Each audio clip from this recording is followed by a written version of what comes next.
Hello everyone and welcome back to The Lost Planeswalker. You're here with me, Jesse, The Lost Planeswalker, and today we're going to go over Deathtouch. So on Monday I talked about Deathtouch and how you can use it, and I built a deck using Finn the Fangbearer, and I'm going to show it off to you guys. Maybe to give you an idea, or maybe you want to copy it and build it. Up to you. So I named it Finn Poison Lord, because Finn is going to place poison counters on our opponents. We got 100 cards, it's all legal. Deck costs just about $108, so it's on the cheaper side for some of the decks I've built, and the salt sum is below average, which is interesting. You'll see that because just Flynn places poison counters, most of the creatures are not super salty, but there is some salt in the deck.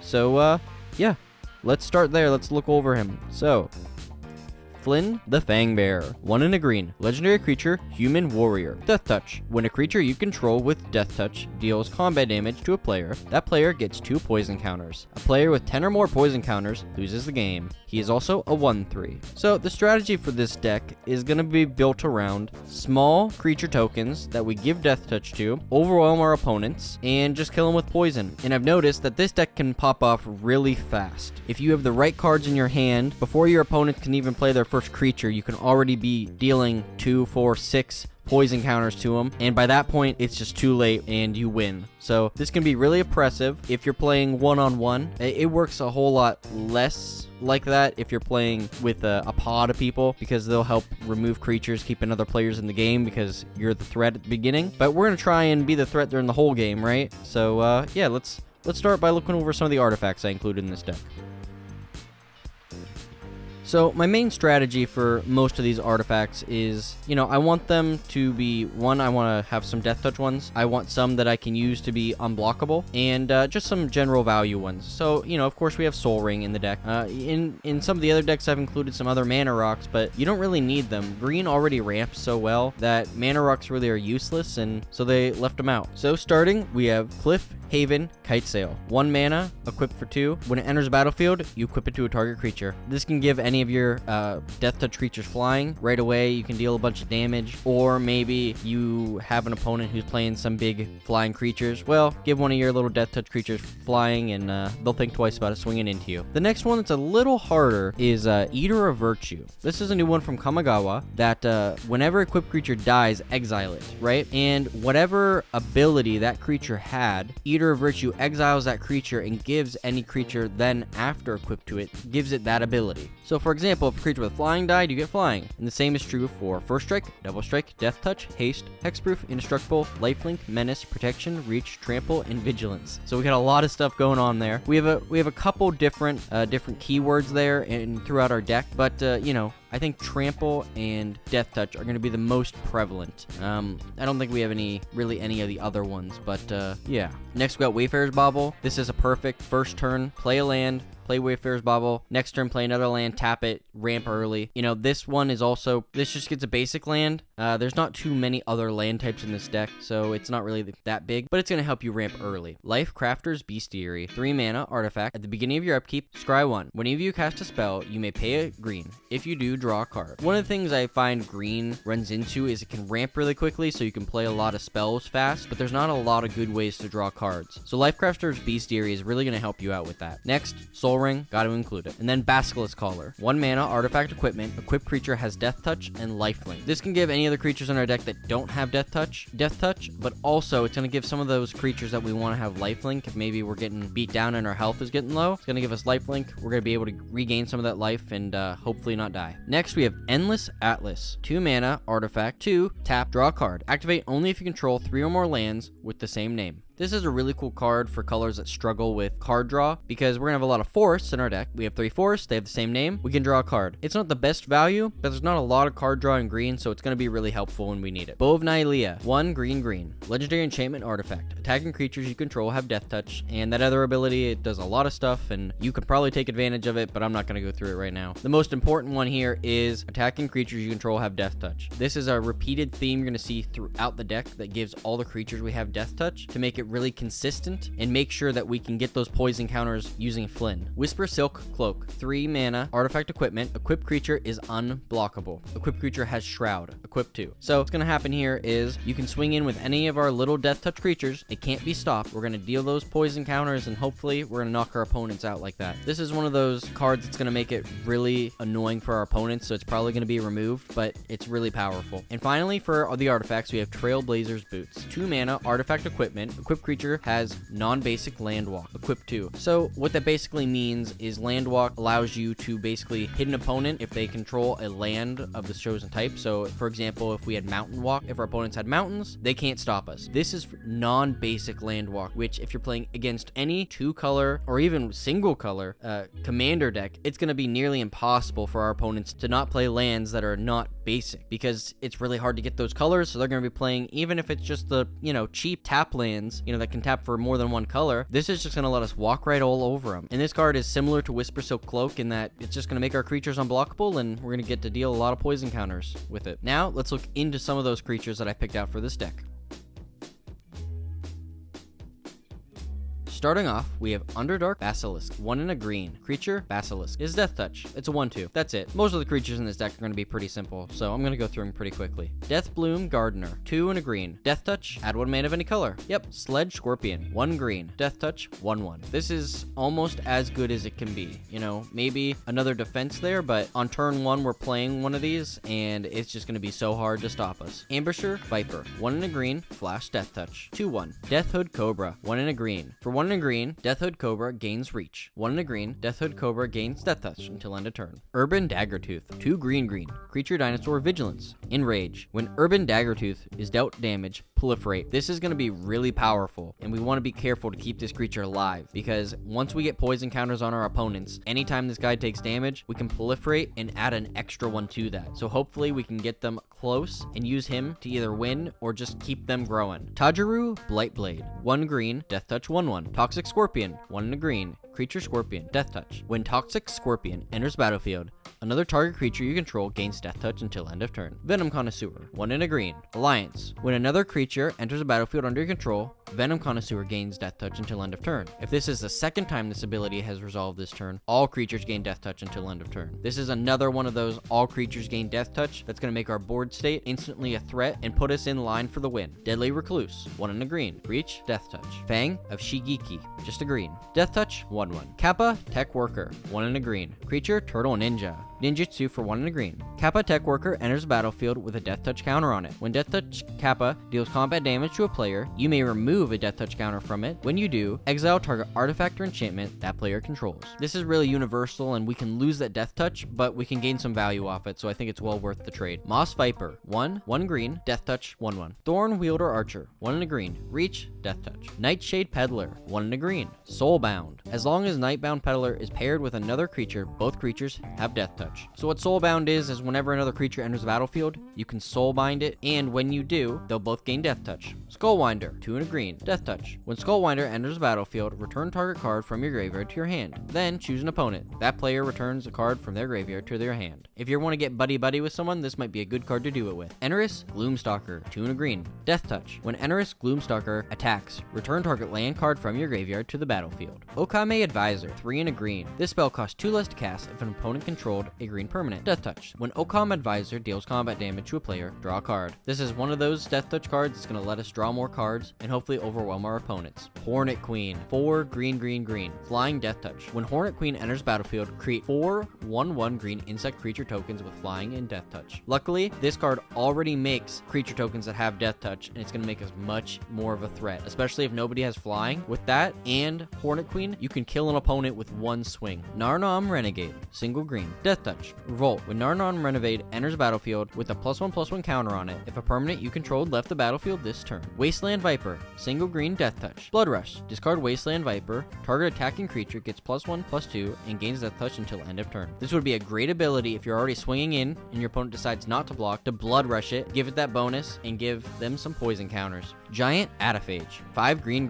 Trample. When Giant Ataphage deals combat damage to a player, create a token that's a copy of Giant Ataphage. This is one of those cards that has trample, and we can use that to our advantage because we can choose to assign combat damage differently if our creatures has Deathtouch and trample. We can assign 1 damage to a creature. For example, Giant Adiphage's is a 7/7. We can deal 1 damage to it, leaving 6 damage on the stack. That technically kills the creature, and then we can roll over the rest of that damage onto another creature and continue, or we can hit our opponents in the face, guaranteeing we're going to get some poison counters. And with Giant Adiphage duplicating, we're going to be able to make a lot of tokens of them, and it's going to be really hard for opponents to deal with. Soul of the Harvest. 4 green, creature elemental, trample, another creature with trample. Whenever another non-token creature enters the battlefield under your control, you may draw a card. This is going to help us when we're just playing our regular spells to keep drawing into more creatures, and we can overwhelm our opponents. Eternal Witness, 1 green. When Eternal Witness enters the battlefield, you may return target card from your graveyard to your hand. This is going to be a great way to get some of those cards that maybe our opponents countered or killed back into our hands so we can play them again. Cura of the Boundless Sky,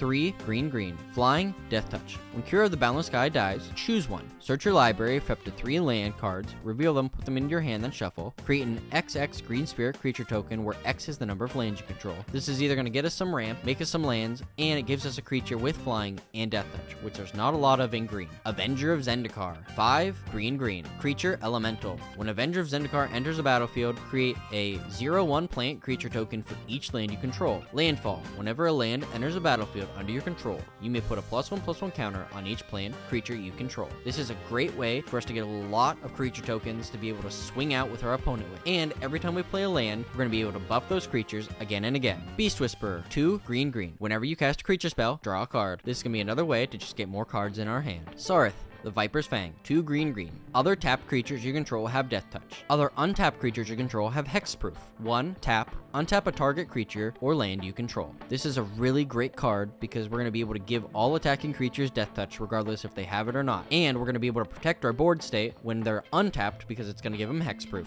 Nylea, Keen-Eyed, indestructible. As long as your devotion to green is less than 5, Nylea isn't a creature. Creature spells you cast cost 1 less to cast. 2 green. Reveal the top card of your library. If it's a creature card, put it into your hand. Otherwise, you may put it into your graveyard. This is going to be a great way to discount our spells and get an indestructible creature we can give Deathtouch to reliably swing out again and again that our opponents can't destroy. Scootswarm, 2 green. Landfall. Whenever a land enters a battlefield under your control, create a 1/1 green insect creature token. If you control 6 or more lands, you create a token that's a copy of Scootswarm instead. This can get so out of hand, and with Scootswarm alone, we can overpower the board with landfall and create so many tapped creatures that Deathtouch isn't going to matter anymore. We're just going to be able to swing out and win. But while we only have a few on the board, it's going to be very powerful and make our opponents really worry about how they're going to block them all. Augur of Autumn, 1 green. You may look at the top card of your library anytime. You may play lands from the top of your library. Coven. As long as you control 3 or more creatures with different powers, you may cast creature spells from the top of your library. This is going to be a great way to dig through our deck and get those cards on top of our library onto the battlefield. Questing Beast, 2 green. Vigilance, Deathtouch, Haste. Questing Beast can't be blocked by creatures with power 2 or less. Combat damage that would be dealt by creatures you control can't be prevented. When Questing Beast deals combat damage to an opponent, it deals that much damage to target planeswalker that player controls. Questing Beast has so many great abilities because 1, it's going to make sure that all of that Deathtouch and all that damage that we're dealing can't be prevented, so it's going to deal a lot of damage to our opponents even when they don't want us to or play a fog spell. Secondly, it has haste, so it can attack as soon as it gets in, and has vigilance, so it won't tap. And finally, it can't be blocked by creatures with power 2 or less, meaning our opponents are going to have to put big creatures up, or if they don't have any big creatures, we're just going to be able to swing over them and hit them for a lot of damage. Nylea, God of the Hunt, indestructible. As long as your devotion is less than 5, Nylea isn't a creature. Other creatures you control have trample. 3 green. Target creature gets +2/+2 until end of turn. This is going to overpower our opponents. Like I said earlier, trample and Deathtouch work so well together that if we have a little creature and our opponent decides to block it with another little creature, we can just pump it and that trample is going to go through and we're going to get those poison counters. Oracle of Moldiah, 3 green. Creature, Elf Shaman. You may play an additional land on each of your turns. Play with the top card of your library reveal. You may play lands from the top of your library. This is going to be a great way to get ramp in this deck and make sure that we can remove whatever's on top to get those creatures on top to play the next turn. Phyrexian Swarmlord, 4 green. Creature, Insect Horror. Infect. This creature deals damage to creatures in the form of -1/-1 counters and to players in the form of poison counters. At the beginning of your upkeep, put a 1/1 green insect creature token with Infect onto the battlefield for each poison counter your opponents control. Not only is this and the creature tokens it creates give our opponents, when it deals combat damage to them, poison counters, but after we give our opponents some, this card is just going to make more and more of these green insects that are going to overpower our opponents and cause them to lose because they just can't deal with how many we're going to be creating. Vigor, 3 green. Trample. If damage would be dealt to another creature you control, prevent that damage. Put a +1/+1 counter on it for each 1 damage prevented this way. When Vigor is put into a graveyard from anywhere, shuffle it into its owner's library. Vigor is one of the most powerful cards I've ever played against, and in this deck, it's going to make you unstoppable. All those little 1/1 Deathtouch creatures you played for 1 mana, well, your opponent decides to block it with something bigger, they just get bigger over and over and over again until they're so big your opponent can't deal with them and you removed all of their board. Vigor is a perfect card for this deck, and it's going to be very, very bad for our opponents.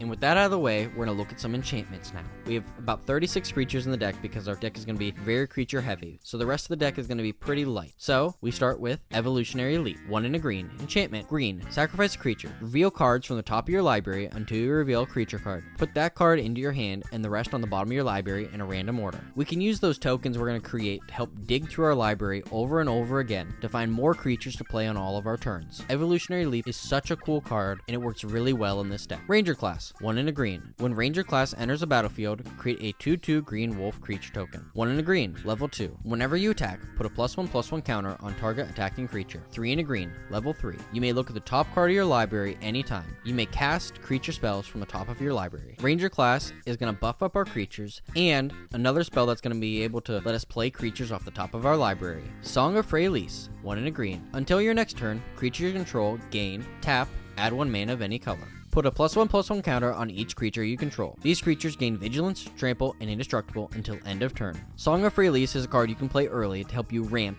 by tapping the creatures you have on the battlefield to cast bigger ones. Then when it gets its 3rd lore counter, it's going to give all of your creatures +1/+1, Vigilance, Trample, and Indestructible, which is just going to make our board state so much harder to deal with. Zendikar Royal, 3 green. Enchantment, Landfall. Whenever a land enters a battlefield under your control, create a 2/2 green elemental creature token. We're going to be able to use these to block or give Deathtouch to be able to swing in with all of our other creatures. Alright, now let's look at some instants.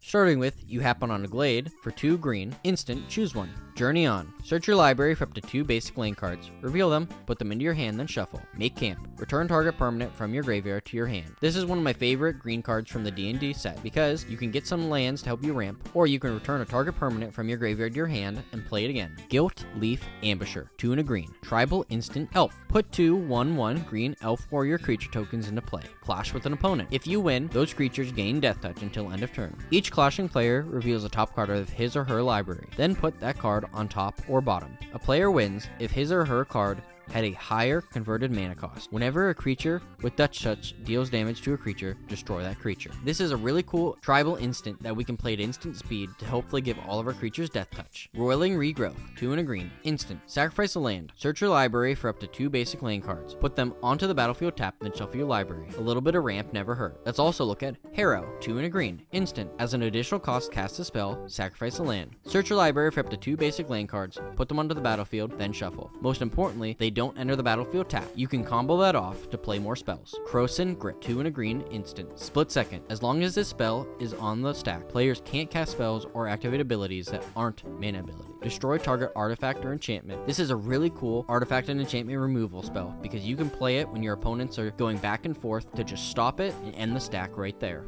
Now let's look at some lands.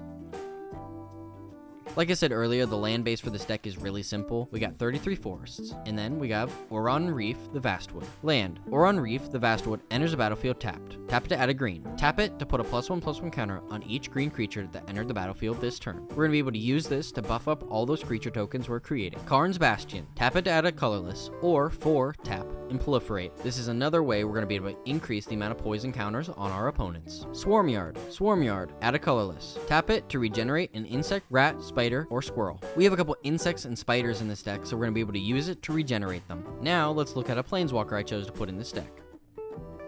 Vivian, Monster Advocate, 3 green. Legendary Planeswalker Vivian. You may look at the top card of your library anytime. You may cast creature spells from the top of your library. +1. Create a 3/3 beast creature token and put your choice of a vigilance counter, a reach counter, or a trample counter on it. -2. Whenever you cast the next creature spell this turn, search your library for a creature card with lesser converted mana cost and put that onto the battlefield, then shuffle your library, starting with 3 loyalty. This is a great way to get those key pieces onto our battlefield when we have no other way to get them. And finally, let's look at some of the sorceries we included in this deck.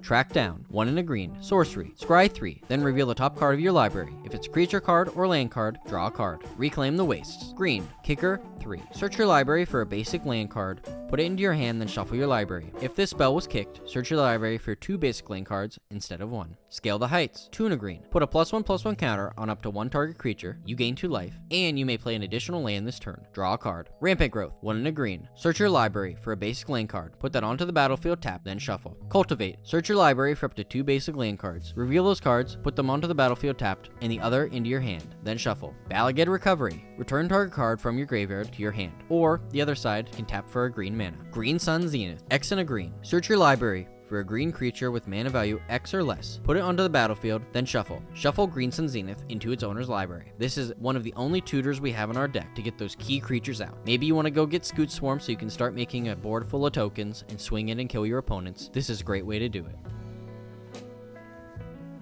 And with that, we're going to look at some of the cards I put in the maybe board that were just too expensive, or maybe I didn't think worked well, but maybe you do. Zendikar Resurgent also has us draw a card when we cast creature spells. Ashaya Soul of the Wild makes it so we can tap our creatures to cast green spells. Defense of the Heart is one of my favorite cards because for 4 mana, during your upkeep, if one of your opponents controls 3 or more creatures, you sacrifice it, go search for 2 creatures, and put them onto the battlefield. This is a really great way to get those key pieces out there if your opponents are ramping quickly. You can take advantage of their early game and make it your own. Guardian Project is another great card draw, but it was just a little expensive, so I took it out. So is Contagion Engine. It puts -1/-1 counters on creatures target player controls, and then it proliferates and proliferates again, so you can kill your opponents even faster. Hall of Gemstones is one of my favorite cards to play in mono green decks, because at the beginning of each player's upkeep, they're forced to choose a color, and if they're playing 2 or more colors, it can be really hard for them because they're not going to be able to cast all the spells they want. Oron Frostfang is one of the cards I would really suggest to put in this deck, but it's almost $20 and I really can't suggest putting that in a deck. It's going to give all your attacking creatures Deathtouch, and you draw a card whenever a creature you control with Deathtouch deals combat damage to a player. And finally, we have Vorinclex Monstrous Raider. The reason I didn't include this card is it's $40, but the benefit of this card is that you're going to double the amount of poison counters you place on your opponents. So if you can put this out and deal combat damage to an opponent with only 3 creatures, you can kill them on the spot. He also halves all the counters your opponents put on their creatures, making him very, very good. Looking at the stats of this deck, we can see, well, everything is green, so we're good there.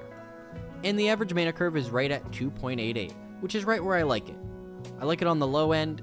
You can play things fast. There's a lot of card draw in this deck I tried to put in, so hopefully you get those pieces and you can just keep drawing and keep playing spells over and over. Yeah, well, that's it. I hope you enjoyed. You know, I put a little bit of thinking into this deck. You know, I did play a similar version of this deck before and kind of changed some of the elements up with some of the cards that I didn't include, and yeah, I think it's gonna work really well. So if you decide to build this deck, please leave a comment down below if you like this video. You know, it would really help me if you would subscribe. I got a ton of, you know, really nice comments on my last video, so yeah, if you enjoyed this, I would really appreciate the help.